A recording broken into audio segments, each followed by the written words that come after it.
and welcome to part 2 of the first week of creating assets for the potato game.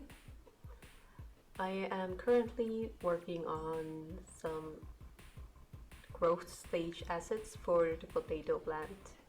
As this game is about potatoes and growing them, this is a definite part that we needed, so I made sure to make, even if they're placeholders, I needed to make the first images so that we can start creating the mechanic and the animations for the growth stages.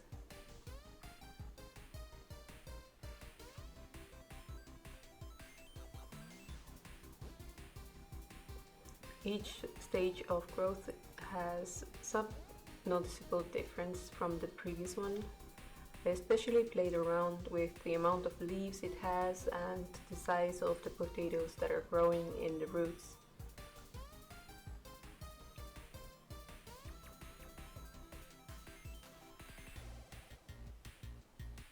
When I was almost satisfied with the quality of the animation, I went back and adjusted the colors a bit, because the potatoes were not showing up quite as nicely as I hoped they would.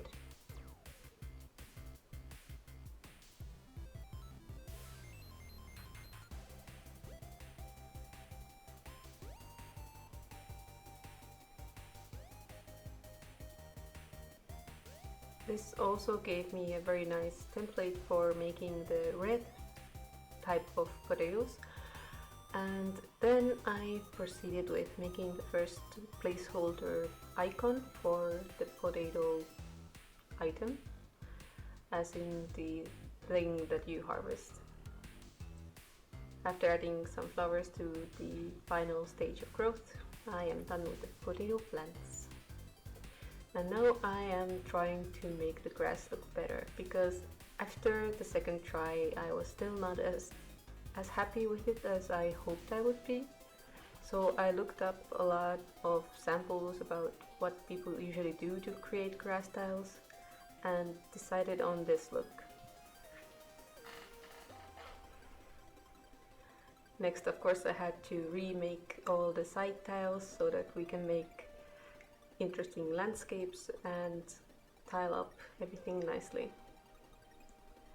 Next up, I created a very simple water tile for wherever we decide to put lakes or rivers in.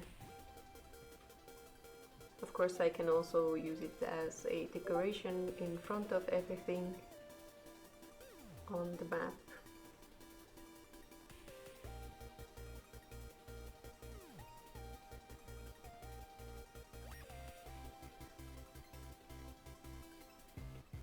Next up, I started thinking about how I'm going to fill the background and what color the sky will be. I created the first, even if they're temporary, mountain shapes and started to render them a bit. At first I thought that I should make the clouds very detailed, but then I realized that single color clouds would probably look the best for this game. I am still a bit torn between the final result of my background as well, because it is a bit busy, and maybe if I change the style of the dithering, maybe it would look better. So this is something that could still change, but for now I have this line dithered transition from day sky to night sky, and from night sky to morning sky.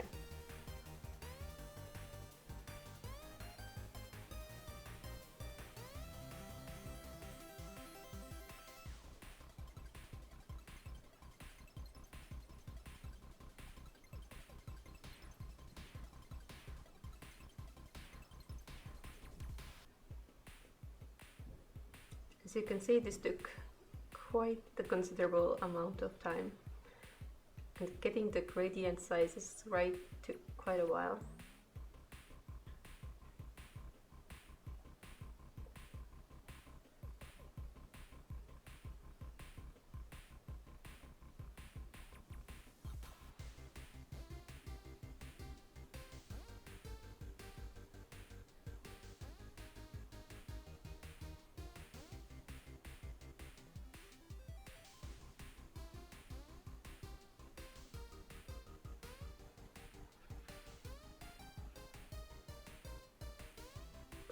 After adjusting the color a bit and testing a few overlays, I decided to leave the sky as it is and continue on to the mountains. Using the same kind of stripy lettering, I started to paint out the faces of the mountains.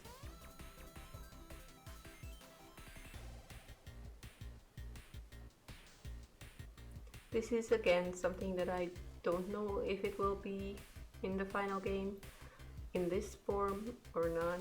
It is just something that we can use for now, especially since we are planning on using a parallax motion effect in the background.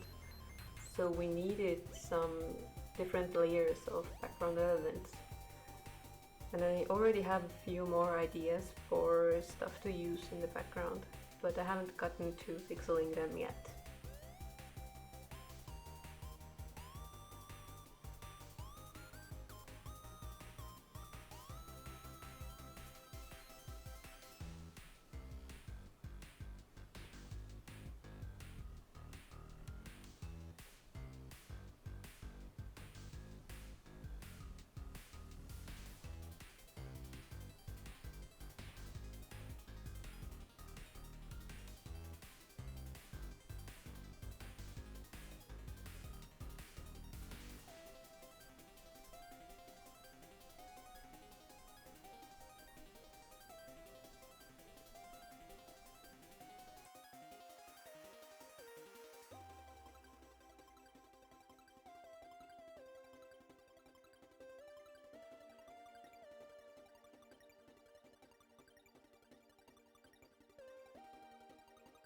Next up, I decided to create the first tree.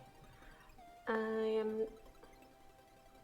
am not very used to drawing trees in general, so this is always something that I have kind of strayed away from because I am afraid I'm not good enough. But every now and then I do attempt to draw trees, and surprisingly this time it turned out quite nicely. Although I did test with a different kind of leaf at first, I finally did find the style that suited my vision of this tree. So you will see me making the first attempt here, and then I go over and change the style of the leaves altogether so that it looks more like a pine tree. Working on the trunk of the tree was really fun, and thanks to some tutorials that I have been seeing in Instagram and Pinterest, I actually kind of knew what I was doing.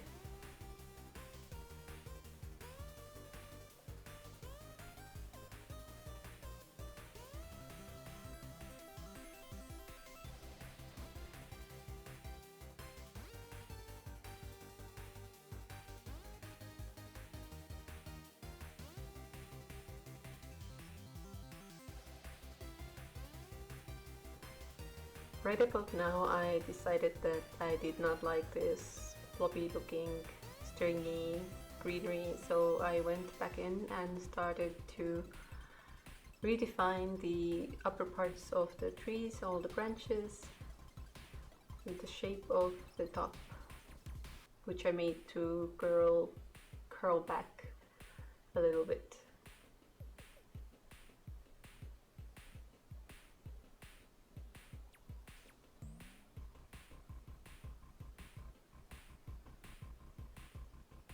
All in all, I am quite happy with the dynamic shape of this tree. It has a lot of character.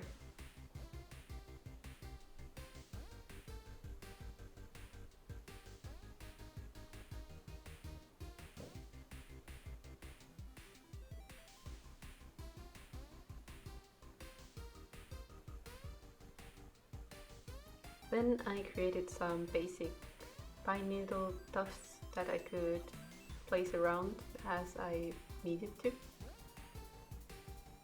thus creating a uniform look for the leaves. I also created some smaller tufts so that I could place them in places where the big tuft just wouldn't fit. And then, just as a test, I did some grass on the bottom, which I think I removed lately. And then I did some more touching up in a few places. I decided to test if doubling the amount of pine needles would work, and it actually made the tree look a lot more dense, so I kept them in. Added a few more highlights on the tree trunk and proceeded with the next items.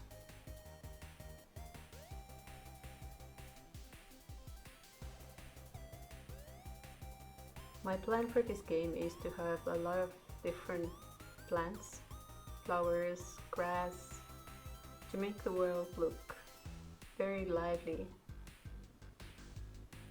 So these are the first plants that I did on this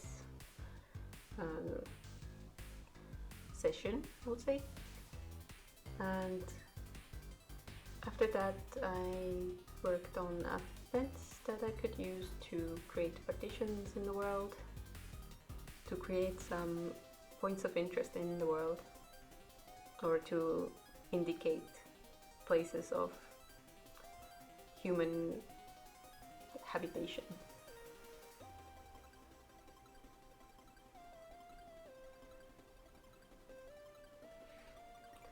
And that's it for week number 1. I'll be back soon with part 4 and the next week's progress. Thanks for watching.